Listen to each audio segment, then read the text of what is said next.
terrified, and then I see the look in your eyes. Turn around, bite eyes. Every now and then I fall apart. And I need you now tonight, and I need you more than ever. And if you only hold me tight. Well, apparently all it took to save the Bachelor franchise was a 72-year-old man from Indiana. Yes, the Golden Bachelor has received accolades, the franchise's best ratings in years, and in my opinion, it's been some of the best Bachelor viewing since Peter Weber smashed a glass on his head and became the Harry Potter of boys. So what made this season work? What was the magic formula, the secret spice that made this man's journey so engaging? 'Cause it certainly wasn't his dance moves. My granddaughter told me I had Riz. Well, first and foremost, this franchise desperately needed a change, and The Golden Bachelor was a wild change from the typical Bachelor formula in so many ways. I mean, yeah, it was still one dude handing out roses, going on group dates and one-on-ones, and then somehow fumbling the bag and leading people on in the end. You made it sound like you chose me. You said things to me that made me think that this was going to be it.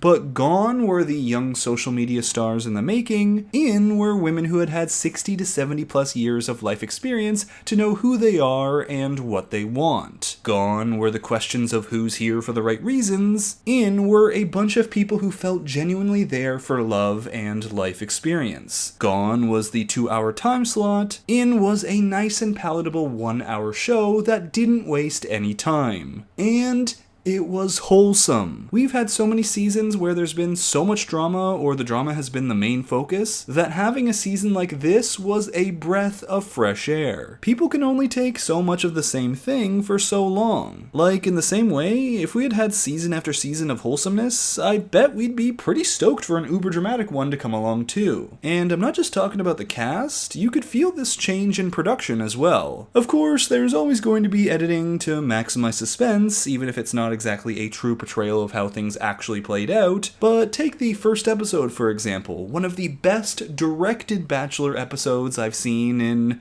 possibly ever. Because right off the bat, they set the tone. They tell us this is going to be something different. The whole first moment we spend with Gerry is just quiet, calm, a small bit of time to bask in the moment, appreciate the now, and take a simple breath with Gerry before the adventure begins. They underline that this is not going to be your typical season, there's a gentle nature to it. And I don't know if it's just because they were responsible for handling 23 seniors, but it felt like production treated the cast with, less intensity, and that showed in how they all walked through the season. It's also probably harder to manipulate a contestant into creating havoc when they remind you of your Mima Pop Pop. Which brings me to my next point, and probably the most important part of any season of any show ever. This season gave us people to root for, and the best seasons of the show give us multiple people to root for, not just the lead. So often, this is something missing from a season, which is why they get supplemented with drama. If we are not rooting for anyone, then watching the car crash is the best way to keep audiences tuning in. Or other times, the only likable person is actually a contestant,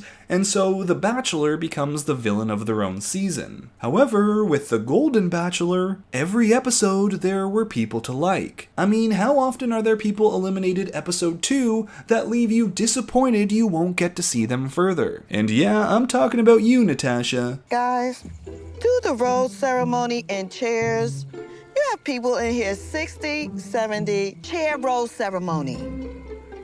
Even the season villain I liked. Like, check out Kathy in this interview alongside Susan. They told us our mailbox was going to be full. I got 3. I don't understand. Wait. And they were 14. I mean, I got a 32-year-old who is younger than my youngest child.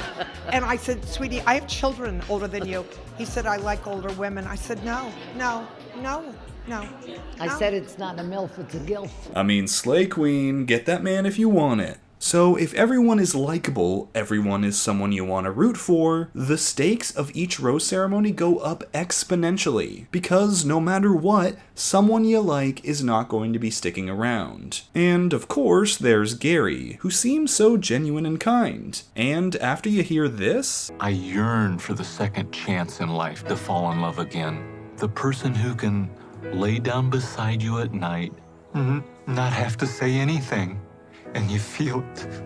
That's love. how could you not root for him to find happiness? And yes, I've seen the recent allegations about Gerry, how he apparently had a relationship with someone just a few months after Tony passed, had her move into his home less than a year into their relationship, which eventually lasted 3 years. Now this woman has since made several harsh allegations toward Gerry, including that he had made unflattering comments about her weight, saying that as she was packing for a high school reunion in October 2019, Gerry told her, quote, "I'm not taking you to the reunion looking like that." She had gained 10 pounds due to stress. This then allegedly led to their breakup, with Gerry telling her that she had to be out of their home at the beginning of the year in 2020. The woman then said that while she was packing, she fell down the stairs and required a trip to the hospital. When Gerry returned home, she says he accused her of fabricating the fall in an effort to prolong her stay. But refusing to let her stay, she was then forced to go to a hotel. Now, of course, if this is true, it's horrible, and it also contradicts Gerry's statements on the show that he hadn't been with anyone since his late wife Tony passed, or at least not been with anyone seriously. However, in an interview with Katie Couric, Gerry says that this relationship wasn't what this woman claims it was. I guess like any guy, I had a number of dates and it was one or two, but But what about this long-term relationship that, lasted, a couple of years? Well, it really didn't. But, again, I want to focus on what's going on now. Teresa also said they've discussed their past and she completely trusts Gerry. People are going to have their opinions and there's no way to change those. What I know is to be true, and what we have discussed is really the only important part to me. That's kind of the funny part of that article, is that there's just enough truth in it.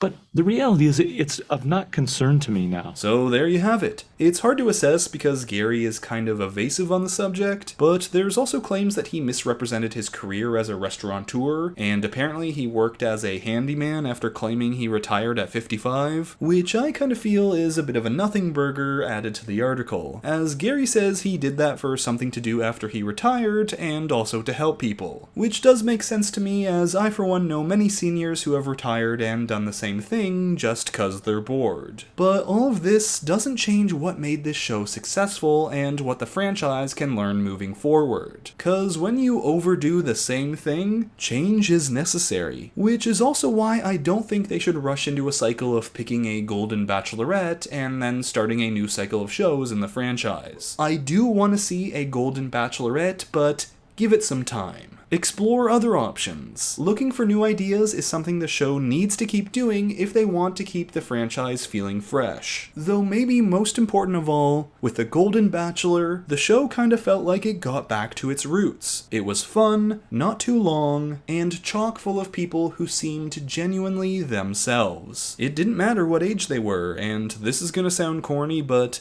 I wasn't hate watching, I was love watching, and I hope they can capture even a fraction of that magic for future seasons, like the upcoming Bachelor next month. Don't be fake, don't try to be something you think we want. Be yourself. Cause we'd rather have a bunch of seniors who are authentic over a bunch of 20-somethings pretending to want a ring in order to enter the world of influencing. Oh, and of course, remember bachelors, once you get to fantasy suites, if it's cool with everyone, you can but for the love of Jesse Palmer, don't it up. Cause pretty much everyone's done that. Like, everyone's it up. So that's it for this Golden Bachelor season review. Thanks for watching, and if you enjoyed the video, make sure to give it a like and comment your thoughts on the season down below. And until next time, Bachelor Fantake out. I'm dope.